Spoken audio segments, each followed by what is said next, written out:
매년 이맘때쯤이면 서울 한강에서 대규모로 불꽃 축제를 합니다. 바로 지난주였죠? 지난주에도 19번째 불꽃쇼가 서울 한강에서 개최된 바 있습니다. 저도 뉴스를 통해서 잠깐 보았지만 직접 보는 게 아니라 그냥 뉴스 화면을 통해서 이 화면만 봐도 얼마나 웅장하고 화려하고 멋져 보입니까? 이게 화면만 보는 것만으로도 정말 막 가슴이 벅찰 그런 감정을 느낄 정도로 화려하더라고요. 그러면서 이런 생각이 드는 거죠. 도대체 저런 대규모의 불꽃쇼는 누가 기획을 하고 계획을 하는 걸까? 그러던 중에 마침 한 예능 프로그램에 이 불꽃쇼를 디자인하는, 그것도 국내에 단 2명밖에 안 된대요. 이런 큰 대형 불꽃쇼를 디자인하는 사람은 국내에 딱 2명밖에 안 되는데, 그 중에 한 사람이, 디자이너 중에 한 사람이 나와서 인터뷰하는 것을 보았습니다. 그분이 인터뷰를 하면서 불꽃쇼에 대해서 쭉 얘기해 주시는 거예요. 한 기업에서 사회 공헌 사업으로 진행하는 이 불꽃쇼는 1년에 딱 한 번 30분만 진행한다고 합니다. 놀랄 준비하셔야 됩니다. 대전 시민 여러분. 이번에 사용된 불꽃만 10만여 발이라고 합니다. 감사합니다. 드론이 400대, 바지선이 37척. 제일 중요한 거, 소요된 예산이 얼마일까요? 좀 더 믿음을 가지세요, 여러분. 100억이 들었다고 합니다. 100억. 이게 조금 뼈 있는 말로 해서 유재석 씨가 이렇게 하더라고요. 피식 웃으면서 뼈 있는 말로 100억을 30분 만에 공중에서 다 터뜨려 버리는 거네요, 이러면서. 약 30분간의 불꽃쇼를 위해서 여러분, 이런 막대한 인력과 비용을 투자해서 진행하는데 또 준비 기간만 1년 내내 걸린대요. 이게 끝나면 바로 준비에 들어가는 거예요. 25년도 불꽃쇼를 또 준비를 바로 들어간다는 거죠. 이 불꽃 디자이너는 단순히 불꽃만 설치하고 터뜨리는 게 아니라 불꽃쇼와 어울리는 음악과 조명과 레이저 전반에 대해서 다 관여하고 계획하고 디자인한다고 합니다. 심지어 음악과 불꽃이 터지는 타이밍을 계산할 때 1초를 30프레임으로 나눈대요. 그 정도로 세밀화해서 정확하게 음악의 비트와 폭죽이 터지는 타이밍을 맞춘다는 거죠. 세밀한 작업이 이어지는 것입니다. 그리고 더 세부적으로 들어가면 불꽃이 예쁜 모양으로 터지도록 각도까지 계산해서 디자인한다는 거죠. 그러면서 이 디자이너가 이 끝에 이런 말을 하는 거예요.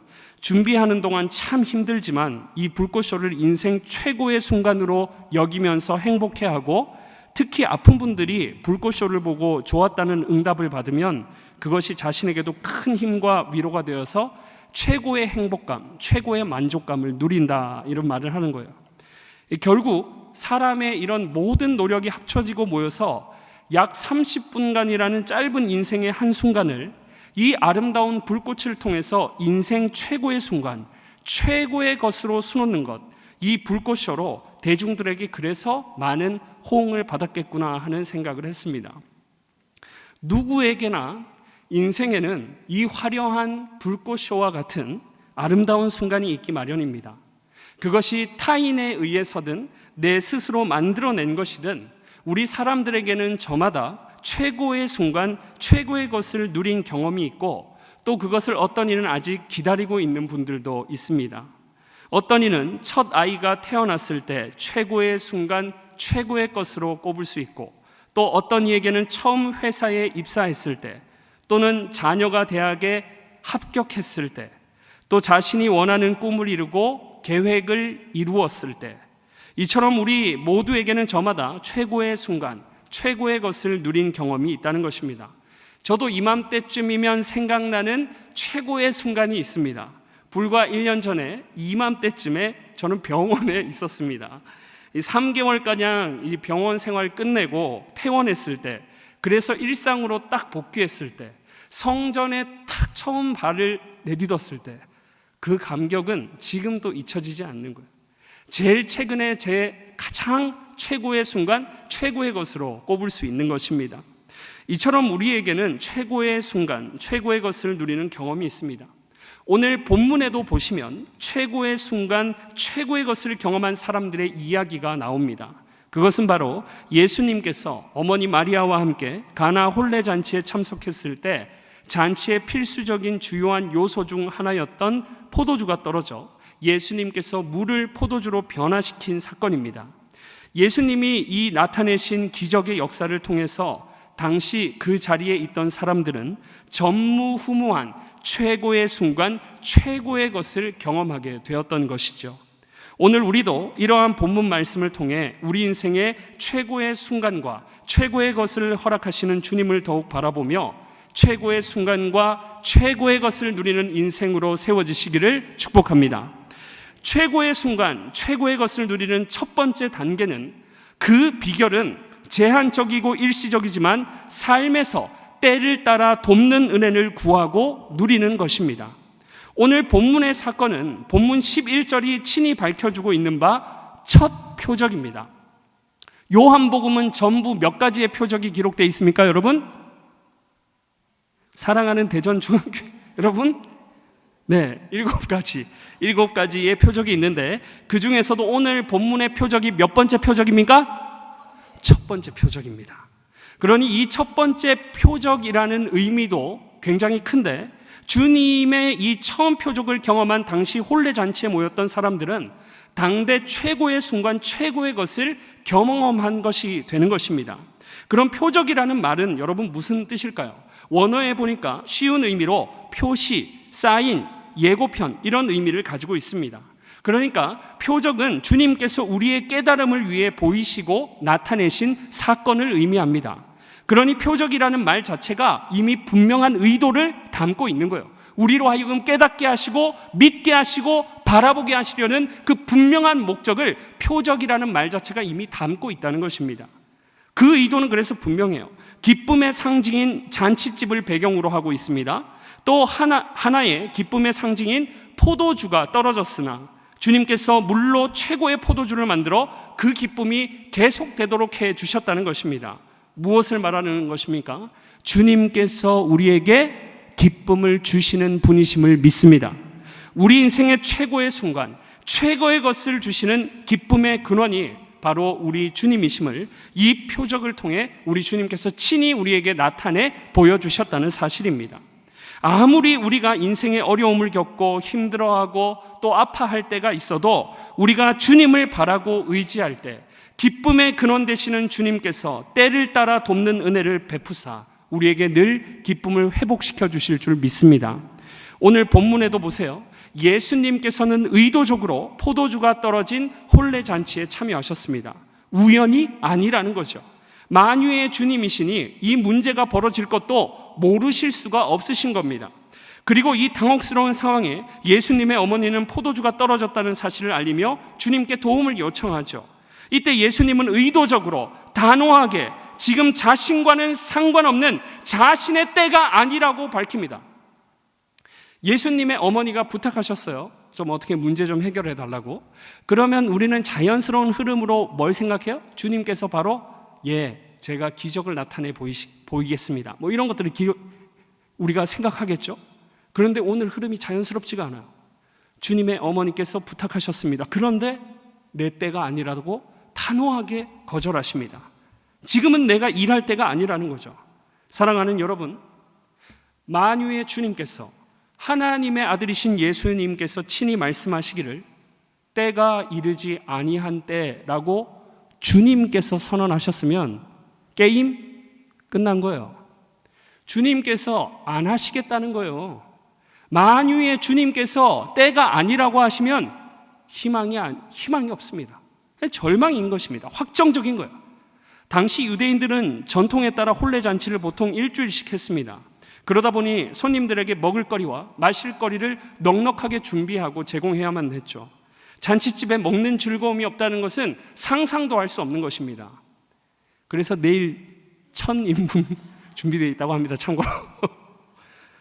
이런 혼례잔치에 예수님께서 어머니 마리아와 함께 참석했을 때 당시 잔치에서 중요한 음료였던 포도주가 떨어져 버린 거예요. 신랑 신부를 축복하기 위해 모인 손님들의 기분이 상할 수 있는 일로 이 혼주 입장에서는 손님들에게 큰 결례를 범할 위기에 놓여 있었던 것입니다. 최고로 기쁘고 최고로 즐거워야 할 최고의 순간이 흥이 깨지고 최악의 순간에 놓이게 된 것입니다. 그런데다가 주님께서 지금 뭐라고 하셨다고요? 때가 아니라고 말씀하셨어요. 위기와 절망이 그래서 확정적이라는 거예요. 그런데 예수님의 어머니 마리아도 대단합니다. 물러서지 않습니다. 오히려 하인들에게 주님이 무슨 말씀을 하시든지 그대로 순종하라 말씀하십니다. 이 대목을 읽는데 이 구절에서 마치 마리아가 이렇게 주님께 절규하는 게 저한테 느껴지더라고요. 때가 아닌 것은 알지만, 절망의 때라는 것은 알지만 주님은 이때도 은혜를 베푸시는 분이 아니십니까? 하인들에게 명령하는 마리아의 말 속에 이런 감동이 밀려오는 거예요. 그러자 이어지는 본문 7절에 불과 몇 초 전까지 단호했던 주님의 모습은 온데간데 없고, 그 위기와 절망의 때, 주님께서 친히 때가 아니라고 절망을 선언한 그때 즉시로 하인들을 명하여 물을 떠오게 하시고 그 떠온 물을 변화시켜 최고의 포도주의 맛을 그곳 가운데 나타내 보여주셨던 것입니다. 사랑하는 여러분, 만유의 주님조차 때가 아니라고 선언했어요. 기쁨을 누릴 때가 아니었다는 것입니다. 누가 봐도 절망의 상황인 거예요. 그런데도 마리아와 같이 주님을 의지할 때 우리는 어떤 역사를 누리게 됩니까? 때를 따라 돕는 은혜를 누리게 될 줄 믿습니다. 아무리 나는 망했다, 나는 절망이다, 이렇게 외치는 그런 순간이라 할지라도 그때 모든 역사를 주관하시는 만유의 주님을 의지하고 바라보면 그 절망의 순간을 바꾸어 최고의 순간, 최고의 것을 누리게 해주시는 우리 주님이신 줄 믿습니다. 우리가 10월 27일 한국교회 200만이 모이는 목적도 여러분 이와 같은 것 아니겠습니까? 단지 인원동원으로 생각하시면 여러분 큰 오해하고 착각인 거예요. 지금 우리 사랑하는 자녀들이 남자와 남자가 결혼하고 사랑할 수 있고 여자와 여자가 결혼해서 가정을 이룰 수 있다고, 그것이 마치 인권을 존중하는 것인 마냥 거대한 그런 세상의 흐름 가운데 놓여 있는 것입니다. 매우 혼탁하고 어두운 현실이 아닐 수가 없는 거죠. 여러분, 이 거대한 흐름을 누가 바꿀 수 있겠습니까? 이 어두운 그림자를 누가 빛으로 바꿀 수 있겠습니까? 그러나 이런 절망의 순간에도 물이 변하여 포도주가 되게 하신 주님을 의지하면, 마음을 모아 우리가 연합 예배로 모일 때 우리 주님께서 이 혼탁하고 어두운 시대의 흐름을 거룩하게 변화시켜 주실 줄 믿습니다. 우리는 물리적인 시공간의 흐름을 따라 살아갑니다. 그것을 크로노스라고 합니다. 우리는 이런 제한되고 일반적인 크로노스의 시간 속에 절망하고 위기를 겪으며 생로병사를 겪으며 살아갑니다. 그러나 그때에도 크로노스를 초월하여 역사를 이루시는 주님을 바라볼 때 우리는 크로노스 속에서도 주님의 선한 역사를 경험할 수 있게 되는 것입니다. 그것을 하나님의 때, 하나님의 역사라고 해서 카이로스라고 하는 것입니다. 때를 따라 돕는 은혜라는 것입니다. 그러니 우리는 제한된 크로노스 속에서 영원한 카이로스를 바라보며 살아가는 존재들입니다. 그래서 때를 따라 돕는 은혜가 우리에게는 늘 절실한 거죠. 오늘 본문 당시에 포도주도 귀한 것이지만 여러분, 물도 귀했습니다. 물도 그 당시에 그 지역에는 굉장히 귀했어요. 뭐 수도꼭지 틀면 물이 나오고 그런 시대가 아니었습니다. 물을 포도주로 변화시켜서 우리는 물은 금방 구했겠지 이렇게 생각하는데, 생각해 보세요. 물이 귀한 때가 아니라니까요. 사마리아 우물가의 여인 이야기 다들 아시죠? 또 어디서 물을 길러왔습니까? 집에서 수도꼭지 틀었습니까? 아니요. 우물가에 가서 물을 구하는 일도 쉽지 않은 것입니다. 그런 때였어요. 하인들이 6개의 항아리에 물을 채워오는 것도 보통 일이 아니라는 거죠. 그만큼 절박한 상황이라는 겁니다. 반드시 무엇이 필요하다는 거예요? 포도주가 필요하다는 거예요. 없어서는 안 될 절박한 상황에 가장 필요한 것을 주시는 주님은 우리 인생의 때를 따라 돕는 은혜를 베푸시며 최고의 순간, 최고의 것을 허락해 주시는 주님이신 줄 믿습니다. 창세기 22장에 보면 아브라함이 이삭을 바친 사건이 기록되어 있죠. 하나님께서 그토록 간절히 바라던 아브라함에게 이삭을 주실 때는 언제고, 그 독자 이삭을 제물로 바치라고 아브라함에게 명령합니다. 당시 기준으로 보나, 지금 우리의 기준으로 보나 누가 봐도 이해할 수 없고 용납할 수 없는 명령이에요. 누가 봐도 절박하고 절망적이며 절체절명에 애끓는 상황이라는 거죠. 그래서 때를 따라 돕는 은혜가 절실한 때라는 것입니다. 하나님 외에는 해결할 수 없는 절박한 상황이라는 거죠. 그런 상황에서 아브라함은 믿음으로 하나님의 말씀에 순종했습니다. 그러자 여호와 이레의 하나님께서 때를 따라 돕는 은혜를 베푸시죠. 아브라함의 독자 이삭을 살려주실 뿐 아니라 받은 것으로 인정해 주시고 또 친히 준비된 한 순양을 이삭을 대신하는 번제물로 흠향해 주신 하나님이십니다. 이 사건을 통해 하나님은 때를 따라 도우시는 여호와 이레의 하나님, 그래서 우리 인생의 최고의 순간, 최고의 것을 누리게 하시는 분이심을 분명하게 나타내 보이신 겁니다. 에스더의 고백 속에서도 이러한 것을 우리는 발견할 수 있습니다. 포로 신분이 된 이스라엘이 페르시아에 있을 때 그들의 존재는 미미했고 곧 위태로운 절망의 순간이 찾아왔습니다. 그때 하나님께서는 모르드게와 에스더의 마음을 움직여서 당시 금기시 되었던 일을 과감하게 행하게 하죠. 왕이 부르지 않았음에도 규례를 어기고 왕 앞에 나간 것입니다. 그때 모르드게는 이 때를 위함이 아니겠느냐 고백했고, 에스더는 이 때를 위해 내가 죽으면 죽으리라 하고 선언합니다. 절체절명의 순간이에요. 절망의 순간, 최악의 상황입니다.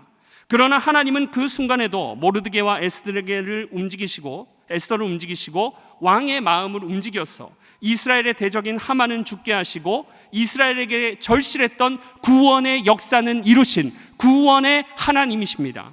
이처럼 하나님께서는 때를 따라 돕는 은혜를 통해 최고의 순간에 최고의 것을 누리게 하시는 능력의 하나님, 은혜의 하나님이십니다. 우리 모두가 때를 따라 돕는 은혜를 베푸시는 주님을 그래서 더욱 바라보고 의지하실 때 때를 따라 도우시는 은혜를 통해 물이 변하여 최고의 포도주가 된 것처럼 최고의 순간, 최고의 것을 누리게 되는 인생 되기를 축복합니다. 나머지 하나, 최고의 순간, 최고의 것을 누리는 가장 고차원적인 최고의 단계는 매일매일 항상 주님으로 인하여 최고의 순간, 최고의 것을 누리는 인생입니다. 오늘 본문에 주님께서 행하신 표적은 물리적인 시간의 개념으로 봤을 때는 일시적인 사건입니다. 일시적이라는 말은 사건의 시작이 있고 과정이 있고 끝이 있어서 그것이 시작되고 과정이 있고 끝나면 지나가고 사라진다는 것입니다. 잊혀진다는 것이죠. 마치 불꽃쇼처럼 마술쇼와 같이 시작하고 끝나면 다 지나가 버린다는 것입니다. 그러나 주님께서 행하신 표적의 의도, 그 목적은 결코 일시적인데 있지 않습니다. 그 순간만 기쁨을 주시는 것이 아니라 표적의 참된 목적이 그 찰나의 순간만을 위한 것이 목적이 아니라는 것입니다. 영원한 기쁨의 근원이 주님이심을 알려주는 것인 줄, 그것이 표적의 의도인 줄 믿습니다. 그래서 예수님은 본문과 같은 요한복음 4장에 보면 사마리아 여인에게 이렇게 말씀하시죠. 세상의 물은 다시 목마르려거니와 내가 주는 물, 나에게서 나오는 물을 마시는 자는 영원토록 목마르지 않는 영생하도록 솟아나는 샘물이 된다. 사랑하는 여러분, 오늘 본문에 일어나는 역사의 특징도 그 속성도 잘 생각해 보십시오.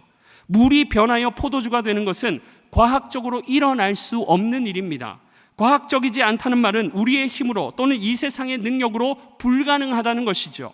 아무리 물을 오랫동안 묵혀두고 저장한들 물은 물일 뿐입니다.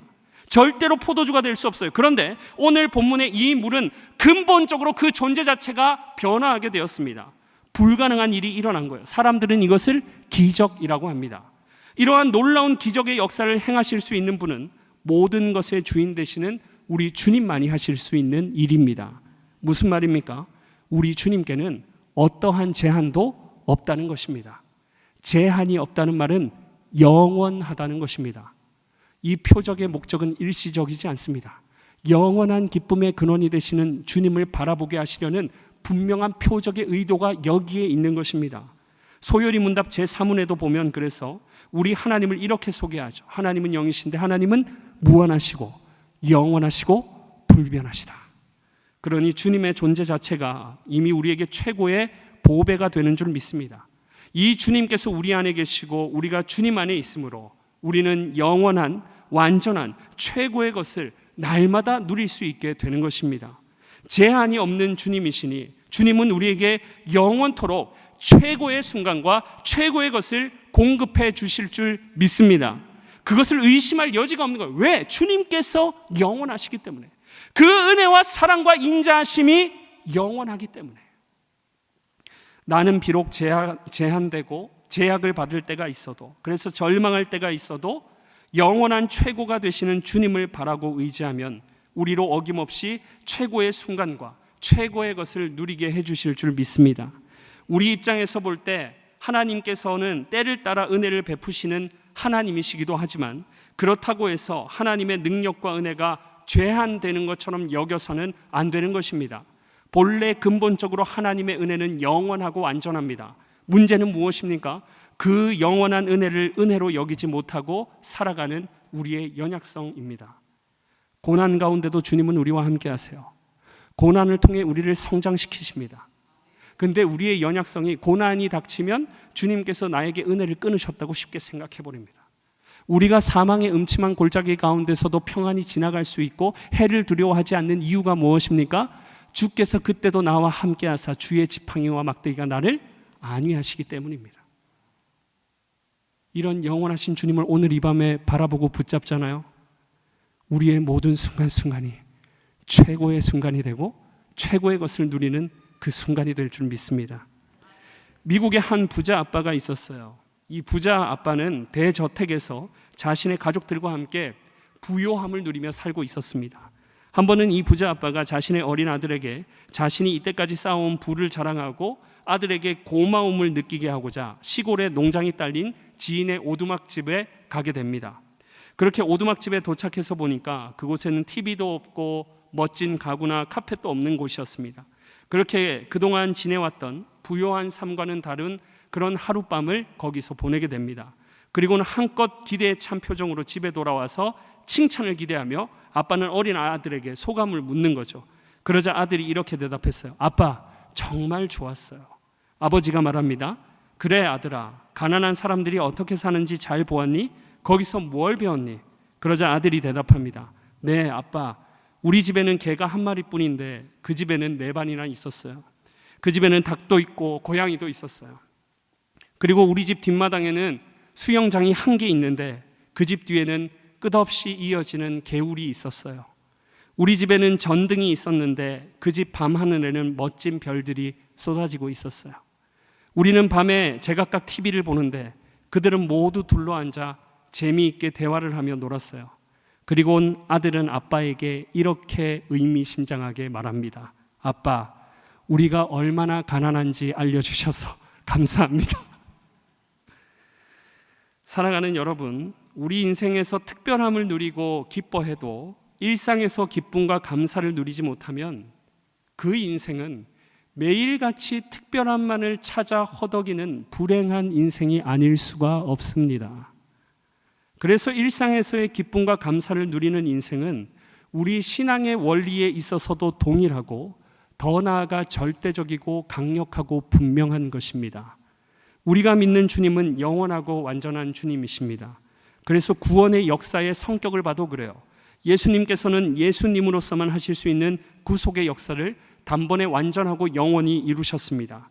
그래서 아무리 우리 죄가 주홍빛과 같이 붉을지라도 우리가 예수님을 믿을 때 모든 죄가 씻겨지고 돈으로도 살 수 없는 의의 옷을 입게 된다고 성경은 선언합니다.